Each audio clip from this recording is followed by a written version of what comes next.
6.2 का जो question number 2 है वो बेसिक प्रोपोर्शनलिटी थ्योरम के कन्वर्ज पे बेस्ड है। तो बेसिक प्रोपोर्शनलिटी का कन्वर्ज क्या है? बेसिक प्रोपोर्शनलिटी में हमने पढ़ा था कि अगर ये कोई ट्रायंगल है ए बी सी और अगर हम किसी भी साइड के पैरेलल एक लाइन कंस्ट्रक्ट करें, तो जैसे मैं बी सी के पैरेलल एक लाइन कंस्ट्रक्ट कर दी मैंने यहाँ पे पी क्यू, जो कि ए बी इसकी जो दो बची हुई साइडें हैं उसको सी और डी पे क्या कर रहा है? इंटरसेक्ट कर रहा है।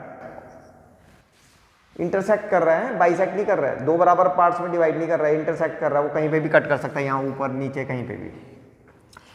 तो सी और डी पॉइंट पे ये इंटरसेक्ट करता है और ये वाली लाइन इस वाली लाइन के पैरेलल है। तो तब हमारे को बाय बेसिक प्रोपोर्शनलिटी थ्योरम से क्या मिलता था? A C upon C B is equal to A D upon D C.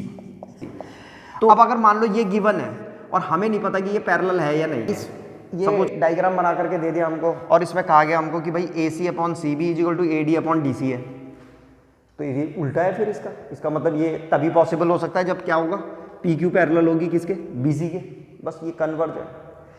तो जब हमें लाइन पैरेलल दी हुई रहती है तो ये मिल जाता है, और अगर ये दे रखा है ए सी अपॉन सी तो समझ लेना कि लाइन जो है पैरेलल है।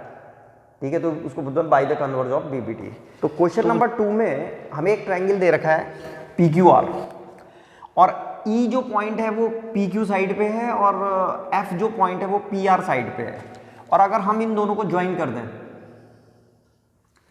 तो हमें बताना है कि ये ई एफ पैरेलल है क्यू आर के या नहीं। तो इसके लिए उसने हमें कुछ चीजें दे रखी हैं। तो इसका जो पहला पार्ट है फर्स्ट, उसमें इसने दे रखा है हमको।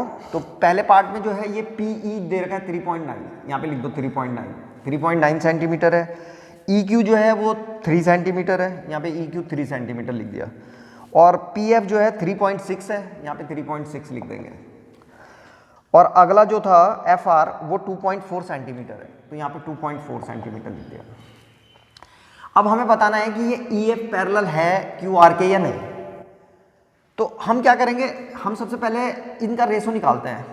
तो हम निकालेंगे P E upon E Q, इसको निकालो कि ये है कितना। तो पी कितना है? 3.9, और इसके साथ ई क्यू कितना है? 3। तो इसको और सॉल्व करो, कितना आ रहा है ये? 3 1 जा 3 और 3 3 जा 9, तो 1.3। तो इसका मतलब पी अपॉन ई क्यू का रेशो 1.3 आ गया। अब इधर से भी चेक करेंगे, P F upon F R का रेशो निकालेंगे। तो यहाँ पे P F upon F R is equal to निकालो, पी एफ कितना है? 3.6 और ये कितना है? F R 2.4। तो पॉइंट से पॉइंट हट जाएगा, यहाँ से हटा दो इसको, और ये कैंसिल हो जाएगा किससे? ये इसको 4 से कैंसिल करो पहले। तो 4 9 जा 36 और 4 6 जा, फिर कट रहा है ये 3 2 जा 6 और 3 3 जा 9। फिर इसको काटेंगे तो ये 1.5 आ रहा है। तो हम देख रहे हैं पी अपॉन ई क्यू का रेशो 1.3 है, और जबकि P F upon F R का रेशो 1.5 है। तो इक्वल नहीं आ रहे हैं। इसका मतलब क्या हुआ? इसका मतलब ये हुआ कि जो P E upon E Q is not equal to P F upon F are.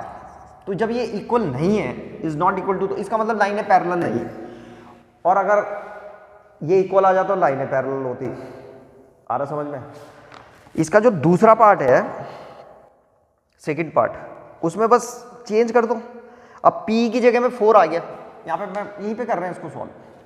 इनको मिटा रहा हूं बस मैं, और इसी डायग्राम से हो जाएगा ये सॉल्व। सेकंड पार्ट में क्या कर रखा है इसने? सेकंड पार्ट में क्या कर रखा है? एक तो इसने जो P है वो 4 सेंटीमीटर दे रखा, तो अभी इसको 4 लिख दिया, P को 4 और QE को 4.5। तो ये जो QE है ये 4.5 सेंटीमीटर है, PF 8 और RF जो है 9। तो फिर से चेक करेंगे, फिर से देखो कि क्या P अपॉन ई क्यू का ratio PF upon F are के आ रहा है कि नहीं आ रहा है। तो सबसे पहले P upon E Q 4 upon 4.5। तो 4 अपॉन 4.5 को हम क्या लिख सकते हैं? यहाँ पे 40, 10 से इंटू कर दो, ये 45, और इसको 5 से कैंसिल कर दो, तो 8/9 आ रहा है इसका रेशो। ऐसे ही इसको चेक करके देखते हैं P F upon F are को। तो P F upon F are 8/9 है, तो हम देखते हैं मैच कर गया ये, तो इसका मतलब लाइन पैरेलल है। तो यहाँ पे लिख देंगे कि since P E upon E Q is equal to P F upon F R, therefore इसका मतलब by the converse of BPT E F जो है वो पैरेलल हो गई किसके, क्यू आर के।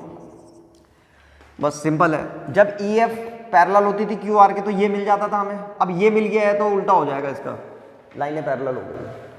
तो ये दूसरा था। ऐसे ही इसका जो थर्ड पार्ट है उसमें इसी में कर रहे हैं उसको भी। तो जो इसका थर्ड पार्ट है उसमें एक तो पी क्यू दे रखा है 1.28 और पी दे रखा है 0.18।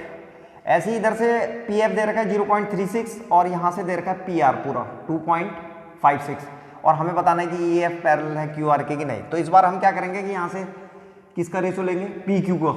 यहाँ पे से लो पी क्यू अपॉन और पी निकालो, पी क्यू अपॉन पी कितना आ रहा है, तो पी क्यू है 1.28 और अपॉन इसके नीचे 0.18 लिख दो और ये पॉइंट से पॉइंट हट जाएगा तो ये हो जाएगा 128 अपॉन 18 और इसको कैंसिल कर दो 2 से, 2 9 जा 2 6 जा 12 और 2 4 जा 8, तो 64/9 आ गया।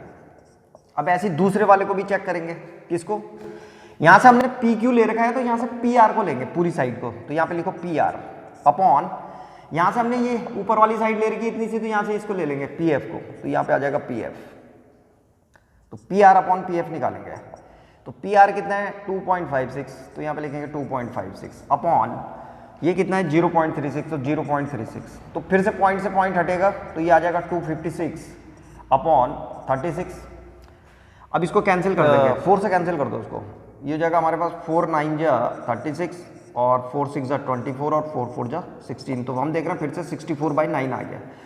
तो इसका मतलब क्या मिला हमको मिल गया P Q upon P E is equal to P R upon P F, P R upon P F. तो यहाँ पे लिख देंगे कि since P Q upon P is equal to P R upon P F, फिर therefore ये इसका मतलब लाइन पैरेलल है, by the converse of BPT E F parallel है क्यू आर के, by the converse of BPT. तो ये तीनों पार्ट थे, आसान है, ये सारे के सारे जो तीनों पार्ट थे क्वेश्चन नंबर 2 के वो bye the converse of BPT पे बेस्ड थे।